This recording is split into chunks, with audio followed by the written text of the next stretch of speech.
ನಮಸ್ತೆ ಆತ್ಮೀಯರೇ. ನಾನು ಕೃಷಿಯಲ್ಲಿ ತುಂಬ ಸಾರಿ ತರಗತಿಗಳನ್ನು ಮಾಡುವಾಗ ಸಭೆ ಸಮಾರಂಭಗಳಲ್ಲಿ ಅನೇಕ ಎಕ್ಸಾಂಪಲ್ಗಳನ್ನು ಕೊಡ್ತೀನಿ. ನಾವು ಕೃಷಿ ಮಾಡಬೇಕಾದ್ರೆ ನಮಗೆ ಮುಖ್ಯವಾಗಿ ಬೇಕಾಗಿರೋದು ನೀರು ಅಂತ ನಾನು ಹೇಳಿದ್ದೀನಿ. ಮತ್ತು ನಮಗೆ ನೀರು ಅಷ್ಟೇ ಮುಖ್ಯ. ಅದಕ್ಕೆ ನಾವು ಕೆರೆ, ಬಾವಿ, ಬೋರ್ವೆಲ್ಲನ್ನು ನಾವು ಅವಲಂಬನೆ ಆಗಿರೋದು ಎಲ್ಲರಿಗೂ ಗೊತ್ತಿರೋ ವಿಚಾರನೇ. ಮಳೆ ನೀರನ್ನು, ಬೋರ್ ನೀರನ್ನು ನಾವು ಅವಲಂಬಿಸಿದ್ದೀವಿ. ಎಷ್ಟೋ ಜನ ಹೇಳ್ತಾರೆ ನಮಗೆ ಮಳೆ ಭಾಳ ಕಡಿಮೆ ಇದೆ ನಮ್ಮ ಕಡೆ, ನಮಗೆ ಬೋರಲ್ಲಿ ನೀರು ಬರೋದಿಲ್ಲ ಅಂತ. ಅದಕ್ಕೆ ನಾನು ಇಬ್ಬನಿಯಲ್ಲಿ ಹೇಗೆ ನೀವು ಕೃಷಿಯನ್ನು ಮಾಡ್ಬೋದು ಅನ್ನೋದಕ್ಕೆ ನಾನು ನಿಮಗೊಂದು ವಿಚಾರವನ್ನು ತಿಳಿಸ್ತೇನೆ.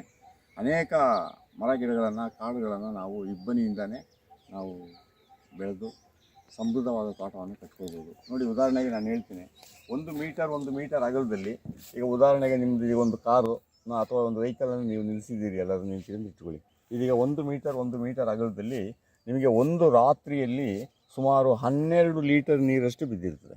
ಈಗ ನೋಡಿ, ನಿಮ್ಮ ಜಮೀನಲ್ಲಿ 12 ಅಂದರೆ ಒಂದು 9 ಅಡಿ ಸ್ಕ್ವೇರ್ ಫೀಟಲ್ಲಿ ನಿಮಗೊಂದು ಇಷ್ಟಾದರೂ ಇರ್ತದೆ. ಇದು ನೀವು ಒಂದು ರಾತ್ರಿ ಎಲ್ಲ ಬಿದ್ದಾಗ ಇಲ್ಲಿ ನೋಡಿ, ಈ ನೀರು ಎಷ್ಟು ರಾತ್ರಿ ನೀರು ಹರಿದಿರ್ಬೋದು. ಇಲ್ಲಿ ನೋಡಿ, ಈಗ ಎಷ್ಟು ನೀರು ಬರ್ತದೆ ನೋಡಿ, ಎಷ್ಟು ನೀರಿದೆ ನೋಡಿ. ಇಲ್ಲಿ ನೋಡಿ, ಈಗ ಎಷ್ಟು ನೀರು ಹರಿತಿದೆ. ಇದು ಒಂದು ರಾತ್ರಿ ಎಲ್ಲ ನಿಮಗೆ ಹರಿದಾಗ ಸುಮಾರು 12 ಲೀಟರ್ ನೀರು ಬರುತ್ತೆ ನೋಡಿ. 12 ಲೀಟರ್ ನೀರು.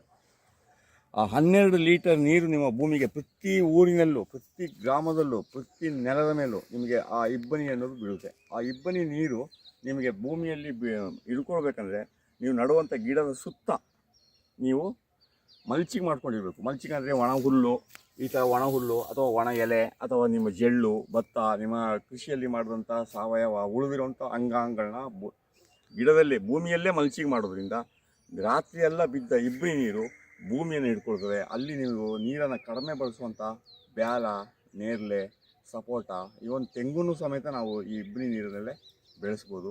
ಅದರಿಂದ ನೀವು ಎಲ್ಲ ಯೋಚನೆ ಮಾಡಿ ಈ ಕೃಷಿಯನ್ನು ಮಾಡಿದಾಗ ನಿಮಗೆ ಅದರಲ್ಲಿ ಹೆಚ್ಚು ಲಾಭ ಬರುತ್ತೆ. ಮತ್ತು ನಾವು ಎಲ್ಲೂ ಮರ ಗಿಡ ಬರೋದೇ ಇಲ್ಲ, ನೀರೇ ಇಲ್ಲ ಅನ್ನೋಂಥ ಜಾಗದಲ್ಲಿ ನಾವು ಇದನ್ನು ಮಾಡಿ ತೋರಿಸ್ಬೋದು.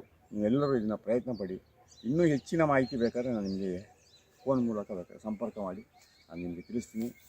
ನಮಸ್ತೆ. ನೋಡಿ ಆದ್ಮೇಲೆ ಈಗ ಇಬ್ಬನಿ ಬಿಸಿಲು ಬಂದು ಒಂದು 5-10 ನಿಮಿಷ ಆಯಿತು. ಆ ಬಿಸಿಲು ಏನು ಮಾಡ್ತು, ಈ ಕಾರ್ ಮೇಲಿರುವಂಥ ಎಲ್ಲ ಇಬ್ಬನಿಯನ್ನು, ನೀರನ್ನು ಆವಿ ಮಾಡ್ಕೊಂಡ್ಬಿಡ್ತು.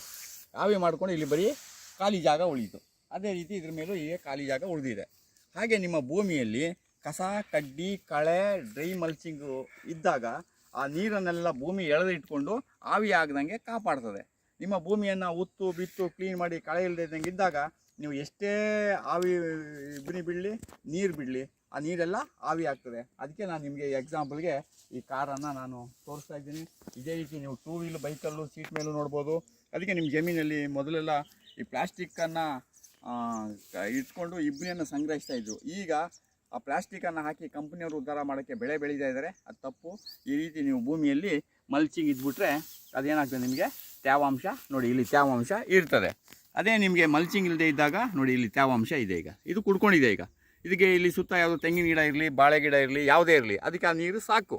ಯಾಕೆಂದರೆ ಇದ್ರ ಮೇಲೆ ಇದು ಸತ್ತೆ ಇಲ್ಲಿ ಮುಚ್ಚಿರುತ್ತೆ, ಇದು ಆವಿಯಾಗಕ್ಕೆ ಬಿಡೋದಿಲ್ಲ. ಅದರಿಂದ ನಿಮ್ಮ ಭೂಮಿಯಲ್ಲಿ ಮಲ್ಚಿಂಗು ವೆರಿ ವೆರಿ ಇಂಪಾರ್ಟೆಂಟ್. ನಮಸ್ತೆ.